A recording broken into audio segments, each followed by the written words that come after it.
Comment on pose le couvercle sur un match? Kylian Vimino, lui, c'est comme ça. Et l'entrée du numéro 21, Kylian Pratt.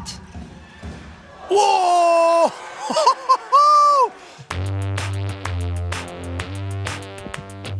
Salut à toutes et à tous et bienvenue pour le débrief des 7e journées de l'Ikimoli Star League et de Pro League, marqué par le tout premier Star Match de la saison, ce dimanche à Delaune où Ivry recevait Montpellier. Allez, on fait le tour de toute l'actualité en 5 minutes. C'est parti! On commence donc dans une des entres les plus atypiques du championnat à Ivry, où Montpellier devait éviter le piège dans lequel ils étaient déjà tombés par le passé, face à une accrocheuse équipe val-de-marnaise. Un dispositif spécial qui a été mis en place en bord de terrain pour vous faire vivre au plus près cette rencontre dans la très très belle ambiance de Delaune. Un match dans lequel les Montpelliérains ont plusieurs fois fait l'écart, avant de voir revenir les rouges et noirs, fidèles à leur valeur de combat. Finalement, la force de frappe du MHB a fini par faire la différence, notamment en début de seconde période, ce qui a permis aux Héroltais de pouvoir gérer l'écart et le baroud d'honneur ivrien dans les dernières minutes. Une rencontre qui était la dernière à Delaune pour Patrice Canaillé en tant que coach du MHB. Un bel hommage lui a d'ailleurs été rendu après le match sur le terrain, où les deux équipes se sont rassemblées autour de l'état-major de l'US Ivry, avec François Lequeux le président, Pascal Léandry le directeur, Didier Dinard le coach, pour remettre un maillot en hommage au coach historique du MHB. Très beau moment de respect. Suivez bien d'ailleurs cette semaine les réseaux de la LNH car un très beau reportage sortira sur ce Ivry-Montpellier au cœur de la rencontre dont on vous montre ici quelques extraits. C'est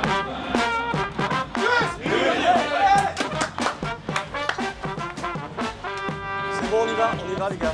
Dans les autres matchs de cette 7e journée, Saran aura tenu une mi-temps face à Paris avant de voir un gros coup d'accélérateur des Parisiens qui ont marqué pas loin de 26 buts dans cette seconde période pour un score final fleuve de 46 à 31.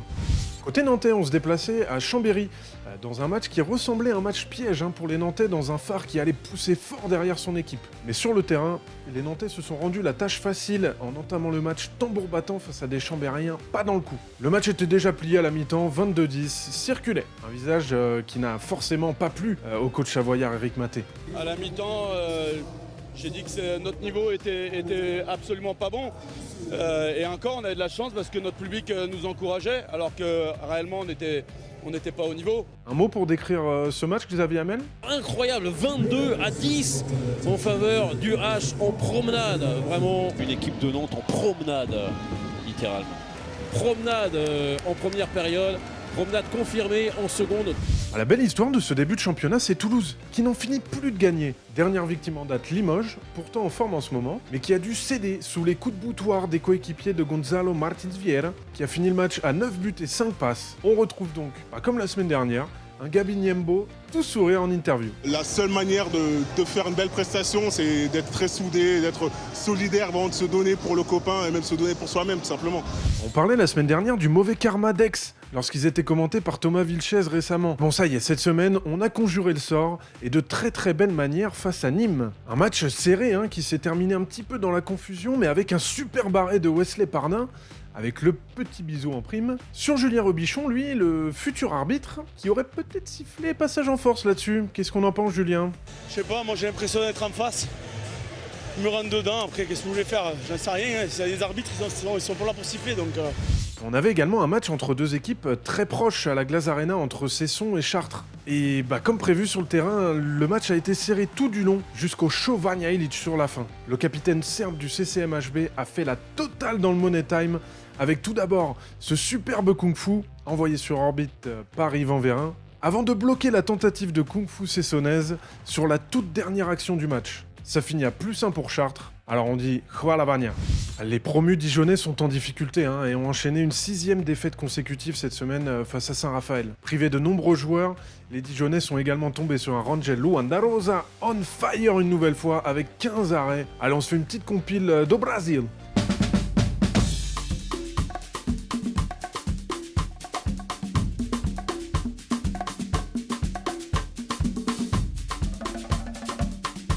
Qu'est-ce qu'il nous fait ce gardien? Créteil était un petit peu court contre Dunkerque, qui se rassure et se fait du bien en retrouvant la victoire, la première depuis la 2e journée. Mais l'artiste Kylian Rigaud était dans ses œuvres au Stade des Flandres, avec un kung-fu par-ci, Allez, la solution peut-être à l'aise, Mario Lopez et le kung-fu pour Kylian Rigaud. un kung-fu par-là. La passe jusqu'à l'aile et le kung-fu pour Kylian Rigaud, ça fait 2 fois.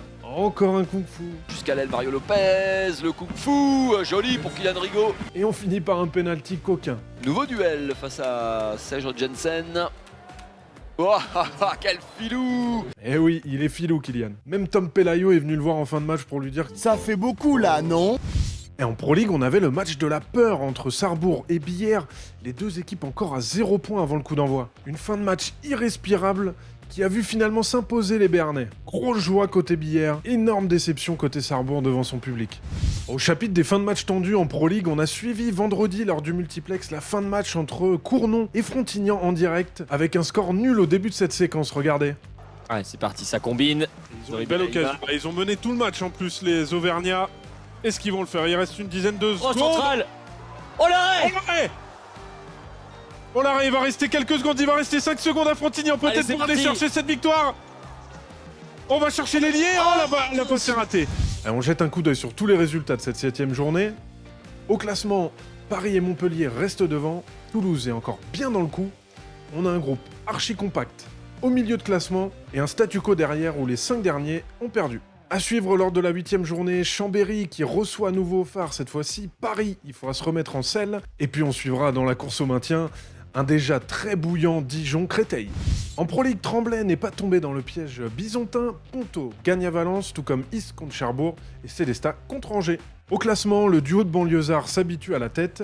Ils sont maintenant poursuivis par les deux relégués de l'Ikimoli Star League à 4 points. Derrière, Billère se donne de l'air et quand on commence à regarder dans le rétro. Au programme de la 8ème journée, un intéressant Frontignan-Istres, un dangereux Caen-Sarrebourg et un grand écart Tremblay-Billère. Retrouvez vos rendez-vous habituels cette semaine avec vendredi en direct sur Twitch un multiplex XXL avec 11 matchs, on va se régaler. Toutes les rencontres à suivre sur Handball TV et beIN Sport de jeudi à dimanche. Et maintenant, avec le temps qui se gâte et plus que jamais, n'hésitez pas à prendre vos places pour aller voir les clubs près de chez vous, en vrai, en tribune. On se quitte avec un petit conseil, ne jamais mettre de vent à Vanja Ilić, sinon il vous met la misère. N'est-ce pas Sébastien Le Riche? Allez, bonne semaine à tous. C'est ciao.